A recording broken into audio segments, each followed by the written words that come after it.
Para começar, Gálatas, nós sabemos que não é uma cidade, é uma região, a região da Galácia. Inclusive, a única epístola que Paulo não escreve para uma igreja numa cidade. Quando Paulo escreve aos Coríntios, ele está se referindo à cidade de Corinto, a igreja de Corinto. Aos Efésios, logicamente, a cidade de Éfeso. E aí vai, Tessalônica, Tessalonicenses. Mas a Galácia não é uma cidade, é uma região. E são várias cidades que compunham esta região. Nós sabemos que a Galácia ficava ali, ou fica na região da atual Turquia, que é a Ásia Menor. E a Galácia foi, na verdade, uma região que foi invadida ou habitada por celtas que vieram da Europa, eram culturas que vieram da Europa, os gauleses também, que foram migrando da Europa e foram passando para a Grécia, Itália, Grécia, e chegam aqui na Ásia Menor.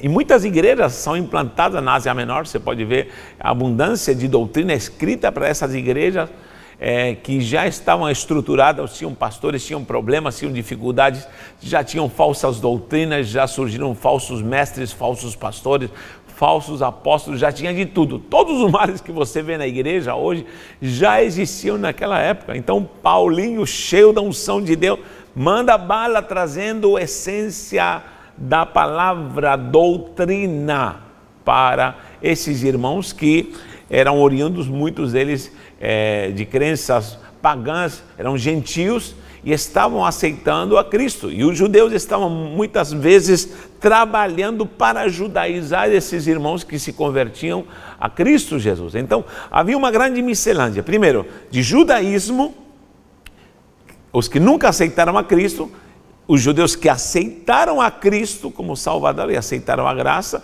só que dessa gama havia uma divisão entre os que queriam continuar nos rituais judaicos, principalmente a questão da circuncisão, e também os gentios que estavam aceitando a Cristo. Então, temos três dimensões aí: os judeus que aceitaram a Jesus e os gentios que estão aceitando a Cristo como Salvador.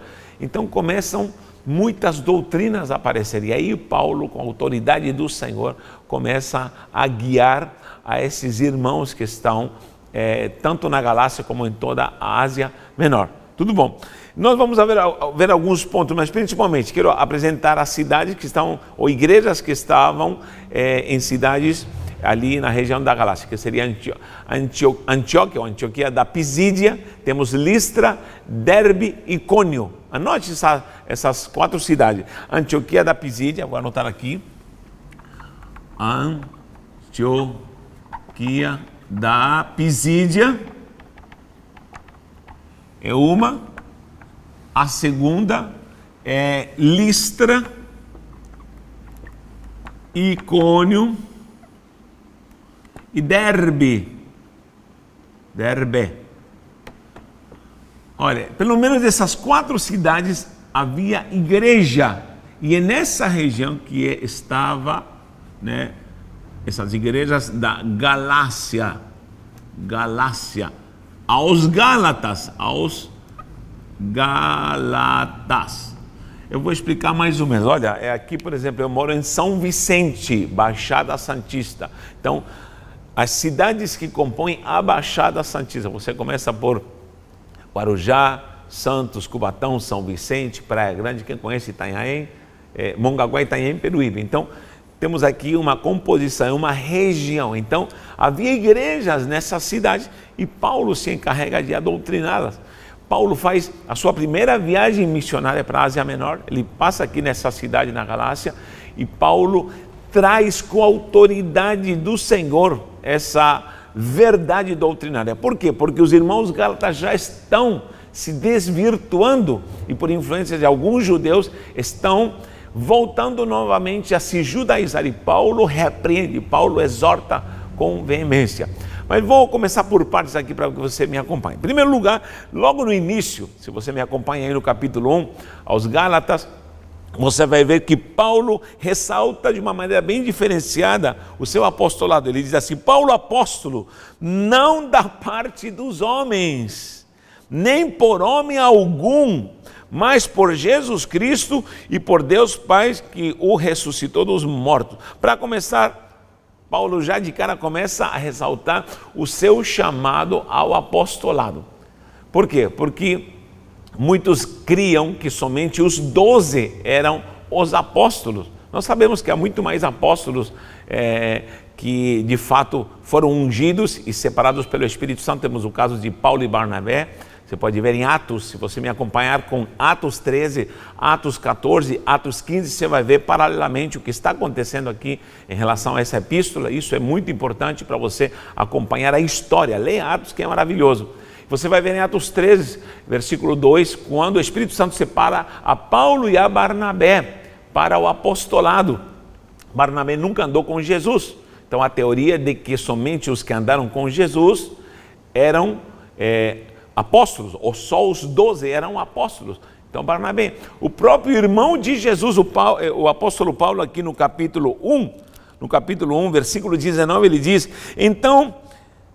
não vi a nenhum outro dos apóstolos, senão a Tiago, irmão do Senhor. Você sabe que Tiago, irmão do Senhor, não tem nada a ver com o filho de Alfeu e o filho de Zebedeu, ou seja, são outros Tiagos que andaram com Jesus. Agora nós temos o irmão de Jesus, que é chamado aqui por Paulo de apóstolo.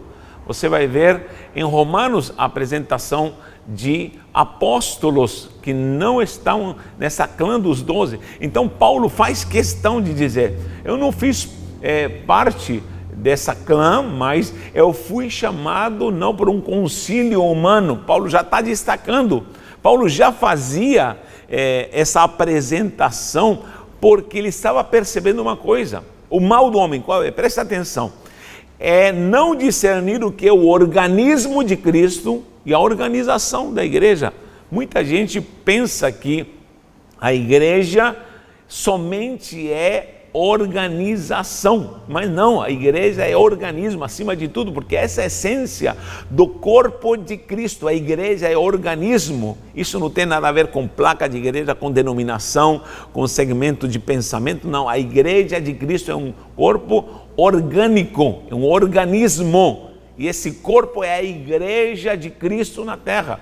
Então, existe a dogmática organizacional, com certeza, principalmente reconhecendo um grupo específico, enfim, principalmente também para cumprir regras de homens. Por exemplo, nos dias atuais, para você abrir uma igreja, precisa de CNPJ, estar legalizado, estar segundo as leis, segundo as normas, oficialmente. Muito bem, você deve cumprir a lei dos homens, dai a César o que é de César. Inclusive aqui no Brasil nem se paga tributo de igreja, em outros países se paga tributo de igreja, paga tributo. Agora, independente disso, a organização deve ser feita, você deve obedecer regras organizacionais de uma denominação. Porém, separe, por favor, separe o que é a organização e o organismo, que é o corpo de Cristo. Ou seja, não é a sua denominação que vai lhe salvar, não vai ser uma dogmática humana que vai lhe salvar, não vão ser regras humanas, porque senão nós voltamos ao erro que os Gálatas estavam cometendo o erro achando que, seguindo uma dogmática da religião judaica, iriam ser salvos. Eles começam a colocar as obras como meio de salvação, principalmente com o ato da circuncisão. Você pode ver em Atos 15, leia Atos 15, logo de cara, Lucas, que escreve Atos, apresenta como judeus vieram da Judéia, ali na região da Galácia, para impor a circuncisão. E eles falam: se você não se circuncidam, vocês não vão ser salvos. Leia lá Atos 15. Gente, ele está dizendo: vocês são crentes, glória a Deus, aceitaram a Jesus. Mas olha o que diz Atos 15. Então alguns que tinham descido da Judéia ensinavam assim os irmãos: se vos não circuncidardes conforme o uso de Moisés, não podereis ser salvos. Meu Deus, então com isso Paulo ficava muito irado, muito tomado assim por uma revolta. Primeiro porque Paulo já havia sido aquele judeu radical que você conhece, que matava e encarcerava e promovia a perseguição para a igreja do Senhor. Mas Paulo se encontra com quem? Com Yeshua HaMashiach, caminho a Damasco, e o próprio Jesus fala com ele. Então ele salienta, diz: eu não tenho nada a ver com organização, eu não tenho nada a ver com dogma de homens, eu não tenho nada a ver com diretrizes humanas, não tenho nada a ver. O próprio Jesus me chamou, e eu quero estar fazendo a vontade dele. Ou seja, foi Jesus Cristo que me chamou. Então, aí ele escreve no versículo 2: a todos os irmãos que estão comigo, as igrejas, eram várias igrejas da Galácia, como nós apresentamos aqui. Então, Paulo ressalta isso como um apóstolo. Então, primeiro ponto que devemos diferenciar entre a dogmática humana e a dogmática da doutrina santa de Deus por revelação da sua palavra. Entenda isso. Tem muita gente que está na igreja cumprindo regras de sua denominação, ou da sua denominação, e ele pensa que está sendo salvo. Queridos, nós, por sermos salvos, faremos boas obras. Essa é a frutificação. Por sermos salvos, faremos boas obras, com certeza, porque a fé sem obras é morta. Porém, não é pelas obras que nós seremos salvos.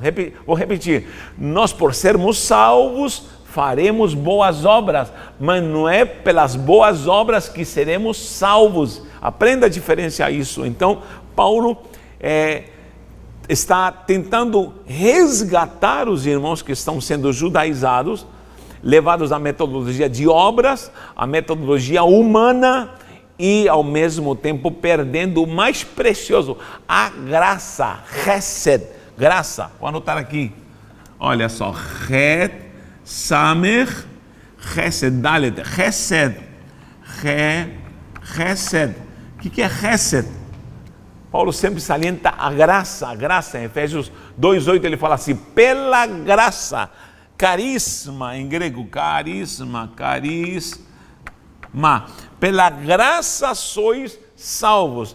Não é de graça sois salvos, não confunda, de graça, mas pela graça sois salvos. Porque a graça, o Chesed, é a virtude de Deus, é a virtude. E pela graça você tem direito de graça, porque logicamente alguém pagou um preço, foi Jesus na cruz do Calvário. Então se nós não entendemos essa palavra, o Chesed, essa virtude que nasce do coração, o carisma de Deus, nós vamos nos perder, porque de fato podemos estar fechados dentro de uma igreja e não conhecer o Chesed, não conhecer o carisma de Deus, não conhecer a virtude com a conexão com o Todo-Poderoso, e estar somente seguindo regras humanas e não ter conhecido a glória da salvação pela graça. Pela graça você é salvo. Então, Paulo a doutrina, a igreja ou as igrejas da Galácia nessa epístola preciosa. Então temos essa primeira parte onde Paulo reivindica seu apostolado, que não é por doutrina humana, não é por convenção humana, não é por dogmática humana, mas especificamente por Deus. Outra coisa que Paulo destaca muito forte, que é a questão de ver que os irmãos estão pregando outro evangelho. Meu Deus, leia lá o que diz no versículo 6. 1:6 diz assim: maravilho-me, anote esses versículos, 1:6, maravilho-me de que tão depressa, meu Deus, passasseis daquele que vos chamou a graça de Cristo para outro evangelho. Paulo pega pesado e diz: ei, vocês estão pregando outro evangelho, fico admirado.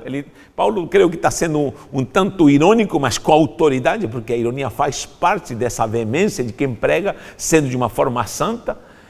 Ele está dizendo: estou vendo que estão pregando outro evangelho, Então esse é o grande erro que nós podemos cometer sendo religiosos. As pessoas me perguntam: qual a igreja de Cristo? É a igreja romana?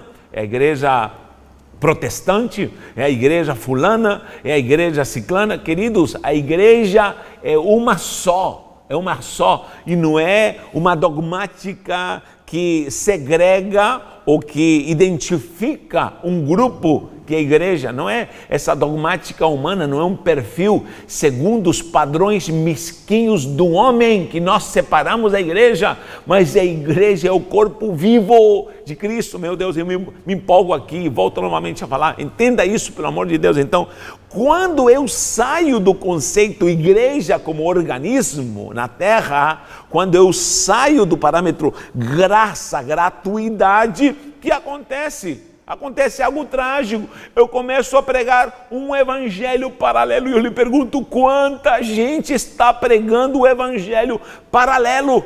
Quanta gente está pregando o evangelho paralelo? Gente arrogante, gente que se acha dono da verdade. Querido, nós somos um pedaço de barro, lixo que não serve para nada, e a cada dia que eu me deparo com a graça, percebo que nada tenho, nada sou. Cada dia que me deparo com a glória da palavra, nada sou. Mas hoje está cheio de gente que parece que descobriu a América no mapa, gente, e com uma arrogância, ensinando, dirigindo igreja, movendo multidões, até em ensinamento. Você pode ver gente arrogante. Não siga pessoas que pensam que elas são as donas da razão, porque você vai perceber claramente quando tem um arrogante tentando te ensinar e tentando passar que todo mundo é ignorante, que ele é o que sabe tudo. Não, querido, não, isso não é evangelho, não é evangelho. E promovendo divisões, promovendo brigas e contendas, e respondendo. Eu vejo gente respondendo, refutando e atacando. Onde está a igreja? Onde está o espírito de igreja nesse tipo de mestre, entre aspas? Pessoas que tentam dizer: você é o ignorante, aprenda, eu sei de tudo. Querido, isso não é evangelho. O evangelho é poder para a salvação. O evangelho é o evangelho da graça de Cristo. Esse evangelho glorioso do reino. Já vou falar mais sobre esse evangelho. Então, estão pregando o evangelho paralelo. Fora isso, um evangelho adulterado, um evangelho voltado para o misticismo, evangelho voltado para o judaísmo e cultura ritualística, anulando a graça. Eu sei que nós temos que analisar quais são as raízes judaicas. Eu amo, quem me conhece sabe que eu amo o povo de Israel, amo, e tolice seria da minha parte esquecer que nossas raízes são judaico-cristãs. Agora, voltar novamente ao judaísmo, voltar a preceitos que foram abolidos pela gratuidade, isso é absurdo. Senão vamos ter que nos circuncidar e começarmos a buscar novamente na lei de Moisés a virtude para sermos salvos. Isso não procede. Paulo ficou louco, Paulo ficou tomado numa unção gloriosa, irado, e começou a repreender. Vocês estão pregando outro evangelho. Vocês estão pregando o evangelho paralelo. Cuidado, eu advirto você hoje, 2020, pós-pandemia, te digo, cuidado com os evangelhos paralelos. Sabe o que aconteceu nesses dias na internet? Pelo fato das igrejas, os templos ficarem fechados, muita gente migrou para a internet. E o que surgiu de pregador? Glória a Deus por isso, gente. Não tenho nada contra. Até minha filha está gravando vídeos, pregando. Maravilha, tudo isso é maravilhoso. Se pudermos tomar a internet, a televisão, o rádio, fazer com que o evangelho seja pregado, isso é maravilhoso. Mas um lado negativo: cuidado com falsos mestres, falsos pastores, falsos evangelistas, falsos apóstolos que estão ensinando coisas que não procedem da palavra do Senhor. Então tome cuidado em nome do Senhor, porque facilmente podemos nos enganar com o evangelho paralelo. E olha o que diz, aí onde chama a atenção, aí onde Paulo fala com veemência, no versículo 8. Diz assim, vou ler o 7 também, diz assim: o qual não é outro, mas há alguns que vos inquietam e querem transtornar o evangelho de Cristo. Estão transtornando o evangelho de Cristo, já naquela época, gente, pelo amor de Deus, imagina hoje, versículo 8, mas ainda que nós mesmos, um anjo do céu vos anuncie outro evangelho, além daquele que já está pregado, além desse evangelho, o tal seja anátema, o tal seja maldito. Se vier o anjo do céu, o tal seja maldito, se está pregando outro evangelho. E diz, assim como já vos dissemos agora, de novo também vos digo, se alguém vos anunciar outro evangelho, além do que já recebestes, seja maldito. Paulo não mediu esforços para lançar uma palavra de exortação e declarar: maldito seja aquele que prega outro evangelho. Amados, o Senhor, é hora de temer, é hora de tremer e falar a cada dia: nada sei, nada tenho, me ajuda, me dá luz. É oração e busca. As pessoas me ligam, me pedem orientação. Tanta gente, mais de 1000 pessoas ligadas comigo no WhatsApp. Em breve eu vou estar fazendo uma lista de Telegram para poder ter estudos. E eu digo: como tem sede, como tenho fome da palavra. E eu digo: eu também sou um faminto, eu sou um raquítico que precisa da alimentação da palavra e como preciso aprender. E as pessoas me perguntam como conhecer mais, como entender mais. Queridos, a base é oração, santificação, busca com Deus. Em segundo lugar, esquadrinhar, não é somente ler, porque até o ateu, até qualquer um lê Bíblia. Eu conheço gente que não acredita nem em Deus e zomba e lê, conhece, não é só conhecer, porque está cheio de gente de olho seco ensinando só letra, mas nós precisamos esquadrinhar. Esquadrinhar é mergulhar na palavra, mergulhar numa exegese santa e gloriosa e ser estruturado, alimentado pela glória da palavra. Isso é maravilhoso, queridos, isso é maravilhoso. Então, não podemos deixar que esse evangelho paralelo venha até nós, mas devemos estar numa dimensão santa, gloriosa, para entender o que Deus quer, e a sua santa palavra revelada nos guiará para tudo isso. Olha o versículo 11 e 12, é outra coisa que me chama a atenção, versículo 11 e 12, me acompanha aí por favor. Estamos no capítulo 1 ainda, gente, só no capítulo 1, diz assim: mas faço-vos saber, irmãos, que o evangelho que por mim foi anunciado não é segundo os homens. Meu Deus, Paulo está dizendo, o evangelho que eu prego não é o evangelho aí de terceira categoria, não é o evangelho pirata, não é o evangelho paralelo, não é o evangelho de homens, porque já estava se pregando o evangelho de homens, como já falei, mas diz assim: porque não recebi nem aprendi de homem algum. Gente, Paulo está dizendo que ninguém evangelizou Paulo. Paulo está dizendo que ninguém o evangelizou, que ninguém lhe pregou o evangelho, ninguém teve a tarefa de evangelizar o apóstolo Paulo. Mas pela revelação de Jesus Cristo, ele conheceu o evangelho. Lembra quando apareceu em Damasco a luz e ficou cego e foi levado para Damasco e ficou na cidade 3 dias sem comer, em jejum, e 3 dias sem enxergar. Imagina o que Paulinho estava recebendo esses 3 dias. Eu só imagino ele num cantinho escuro na casa de Judas, e Deus manda lá. Meu Deus, só de pensar, imagino, ele está tomado pela unção do Espírito Santo, tomado pela glória do Senhor, e Paulo, tomado por essa virtude santa, começa a ter revelações. Então, nesses 3 dias de jejum, nesses 3 dias cego, que acontece? Ali ele é refugiado, fica no escuro, é guiado pela mão, e ali nesses 3 dias Deus se revela. Imagine o que passa na frente de Paulo, imagine a glória, imagine a unção do Espírito ali, imagine as revelações, imagine tudo que ele sabia, porque ele era um doutor perito na lei judaica, era um judeu exímio, um rabino exímio, e agora, conhecendo a graça, aleluia, ele começa a receber a virtude do céu. Ele em 3 dias em jejum, com cegueira ali, porque a luz brilhou, Deus se manifesta a ele. Então não foi homem que evangelizou Paulo, ninguém lhe falou Jesus te ama, não, foi o próprio Jesus Cristo. E esse evangelho Paulo o apresenta, diz: o evangelho que eu prego é o evangelho genuíno, o evangelho que Jesus me apresentou. Ele foi tomado e chamado pelo próprio Jesus. Tá bom? Nós vamos ver esse termo evangelho apresentado muitas vezes nas Sagradas Escrituras. Em Atos 8:2, me acompanhe e anote aí, Atos 8:2, está falando sobre o evangelho do reino de Deus. Por que Paulo usa muitos termos? Isso deve ser muito considerado. Uma hora vamos estudar o evangelho, porque ele é apresentado por vários títulos, é um só evangelho. Porque a função do Evangelho se move pelos viés da graça, e a graça é multiforme, essa palavra, multiforme, ou seja, muitas formas. Eu não posso dizer é desse jeito e acabou. Não. Porque o Evangelho trabalha no trilho da gratuidade, da graça, do Hesed, e no trilho da graça ele se ramifica, são trilhos que multiforme, muitas maneiras, muitas formas.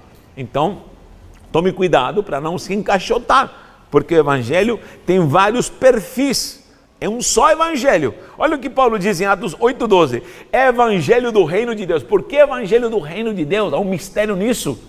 O Evangelho do Reino de Deus, diz que o Evangelho será pregado, o Evangelho do Reino. Efésios 6,15 fala do Evangelho da paz. Paulo, quando está falando da armadura de Deus, está falando do calçado do Evangelho da paz. Por que chamado Evangelho da paz? E por que calçado? Porque é uma caminhada. E justamente Jesus, quando envia os discípulos para pregar o Evangelho, diz: levem a paz. Ao adentrar numa casa, levem paz. Paz. Esse é outro motivo por que é chamado o Evangelho da paz. Atos 20, 24 fala do Evangelho da graça, o Evangelho do Hesed, o Evangelho do carisma. Em Romanos 1, Paulo fala sobre o Evangelho do próprio Deus, Evangelho do Deus Pai, Elohim. E em Romanos 1,16 fala do Evangelho de poder. Paulo diz que não se envergonha, porque esse Evangelho é poder, um Evangelho de poder. O que o Evangelho de poder faz nessa ramificação gloriosa, que atua de diferentes maneiras? Em 1 Coríntios 9, no versículo 12 e 18, fala do Evangelho, não agora de Deus, mas do Evangelho de Cristo. Repito, é um só Evangelho, mas fala do Evangelho de Cristo. Em 2 Coríntios 4 fala do Evangelho da glória, Evangelho da glória, kavod, doxa em grego. Por que Evangelho da glória? Meu Deus, são diferentes evangelhos? Não, é um só, mas há vários perfis e nós precisamos entender que esse Evangelho está em nós. Receba a glória do Senhor, receba a glória do Evangelho. O Evangelho é a excelência de Deus. Eu sempre digo que Deus não derrama glória, mas você tem que mergulhar na glória. É isso aí. O Evangelho não somente vai ficar em você, você vai ter que adentrar nessa dimensão, você vai ter que mergulhar, e são poucos os que mergulham. Igual a palavra, uma coisa é ler a palavra, outra coisa é você mergulhar na palavra, outra coisa é você ter fé, outra coisa é você mergulhar no emuná, que seria a fé, é uma dimensão sobrenatural. Então, é muito mais. Deus tem muito mais para você. Querido, nós estamos somente analisando o capítulo 1 de Gálatas. Imagina o que podemos tirar daqui. Nos acompanhe em nossos cursos, te convidamos para estudar com a gente. Eu somente estou dando uma pincelada e creio que isso vai ser útil para a sua vida. E busque essa glória do Evangelho pleno em Cristo Jesus. Um abraço e um beijo no coração.